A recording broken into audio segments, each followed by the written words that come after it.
너 왜 이렇게 일종 오류를 잘 저질러? 이 얘기는 너 왜 이렇게 어설픈 증거를 가지고 사실이 아닌 거를 사실이라고 하니? 네, 오늘은 일종 오류와 이종 오류에 대해서 한번 얘기를 해보겠습니다. 우리가 이제 처음 통계를 배우게 되면 일종 오류나 이종 오류에 대해서 많이 얘기를 하는데 사실 정확한 수준까지 이해하기에는 꽤 어려운 내용입니다. 그리고 일종 오류나 이종 오류를 얼마큼 잘 이해하느냐에 따라서 유의 확률, 우리가 p-value라고 얘기를 하는 것과 또 검정력이라고 하는 게 있습니다. 이거를 statistical power라고도 하는데 이 두 가지가 단순히 정의를 아는 수준을 넘어서 여러분들 스스로 정말 느끼는 수준까지 이해가 되어 있어야만 이 두 가지가 정확하게 이해가 됩니다. 그래서 우리가 일종 오류, 이종 오류라고 얘기를 하는데 제가 자유도에서도 얘기를 했지만 무언가 개념이 명확하게 잘 생각이 안 나면 그걸 받아들이기가 조금 어려우시면 가장 먼저 체크해 보셔야 되는 게 지금 이 개념에 주어가 있는가 라는 점입니다. 예를 들어서 지금 우리가 일종 오류, 이종 오류, 이 일종, 이종이라고 하는 건 잊어버린다면 이건 사실 오류죠. 근데 이게 무엇에 대한 오류인가, 무엇의 오류인지를 생각을 해봐야 됩니다. 무엇에 대한 오류인가? 바로 판단에 대한 오류가 되겠습니다. 판단이라고 하는 건 뭐냐? 자, 지금 1번부터 5번까지 제가 어떤 증거들을 강도에 따라서 배열을 해왔습니다. 예를 들어서 1번, 평소 속을 드러내지 않고 조용하다. 뭐 좀 불편한 사람이 있을 수도 있지만 이런 사람들은 뭐 얼마나 많죠. 하지만 이 5번째를 보시면 많은 사람들을 죽인다라고 되어 있습니다. 그러니까 즉 1번에서 2번, 3번, 4번, 5번으로 갈수록 연쇄살인범이라고 볼 수 있는 증거의 강도가 세지고 있는 겁니다. 예를 들어서 이제 4번 같은 경우에는 꽤 센 증거인데 재미로 다수의 동물을 죽인다. 이게 좀 위험한 사람일 수 있겠죠. 그리고 5번째, 많은 사람들을 죽인다. 이거는 그냥 연쇄살인범입니다. 그 자체로. 이 5번째 증거를 보는 순간 우리는 이 사람은 연쇄살인범이라고 당연히 단정할 수가 있겠죠. 그러면 판단이라고 하는 얘기를 계속 하고 있는데 판단이라고 하는 거는 증거를 가지고 어떠한 사실이 참인지 거짓인지를 결정을 하는 그 과정, 그거를 우리가 판단이라고 합니다. 즉 증거를 보고 그거에 따라서 어떤 문장의 참 거짓을 결정하는 것, 그것이 판단입니다. 그러면 A라고 하는 사람이 연쇄살인범이라고 하는 문장의 참 거짓을 판단해 보도록 하겠습니다. 우리의 증거는 그럼 무엇이냐? 예를 들어서 1번, 평소 속을 드러내지 않고 조용하다. 이거를 보고 저 사람 연쇄살인범이야 라고 하는 거는 이 판단은 맞을 확률이 높을까요? 틀릴 확률이 높을까요? 아무래도 틀릴 확률이 높을 겁니다. 그런데 이 4번과 같은 증거들, 재미로 다수 동물을 죽인다. 이런 증거 같은 경우를 보면 꽤 높은 확률로 그 사람이 연쇄살인범일 수도 있겠죠.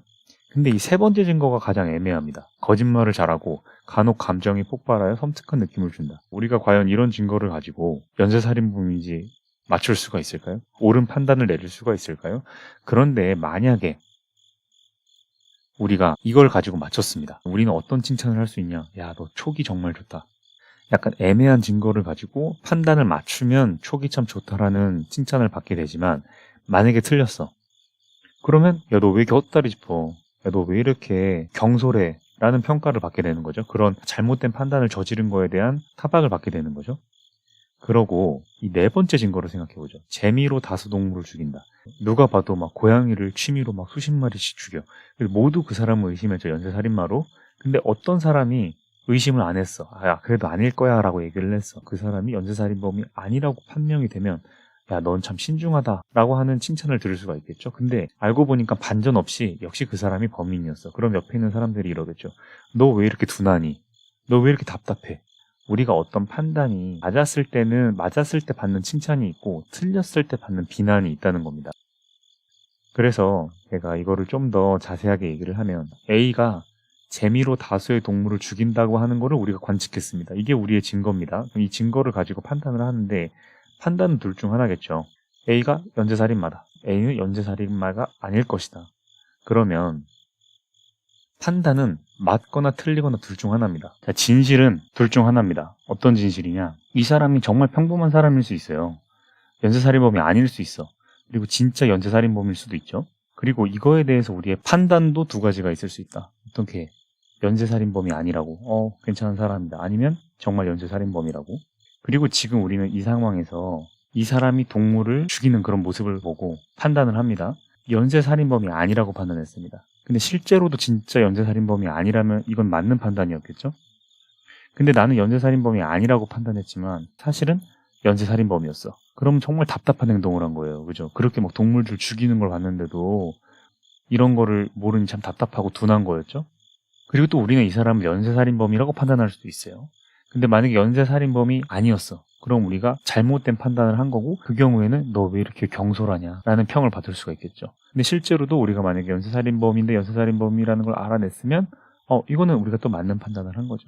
근데 지금 이 맞는 판단에 대해서는 생각을 할 필요가 없습니다. 왜냐하면 지금 우리가 배우고 있는 게 오류기 때문이죠. 오류. 1종 오류, 2종 오류.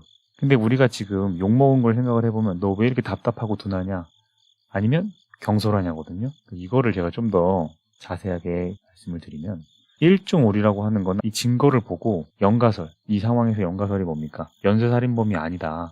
대안가설은 뭡니까?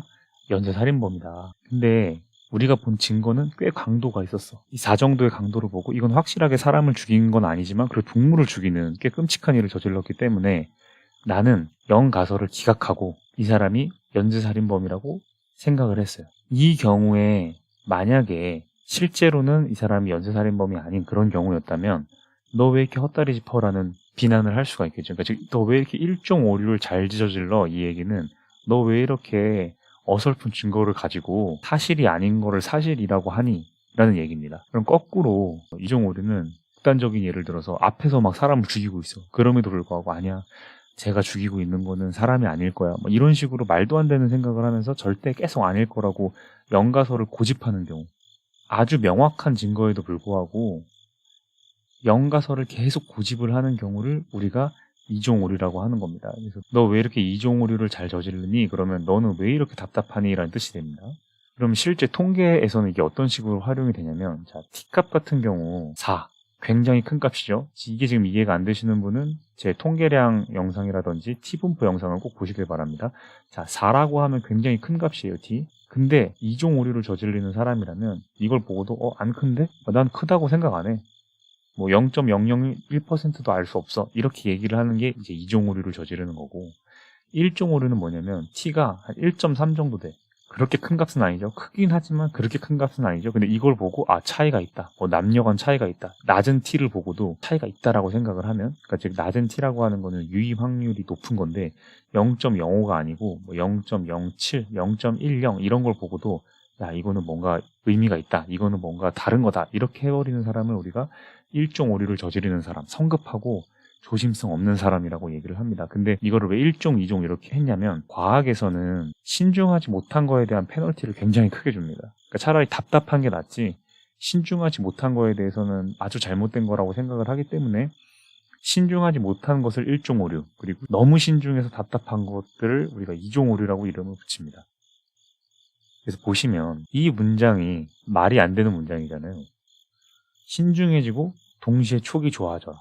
그렇기 때문에 1종 오류랑 2종 오류를 동시에 낮추는 방법은 없습니다.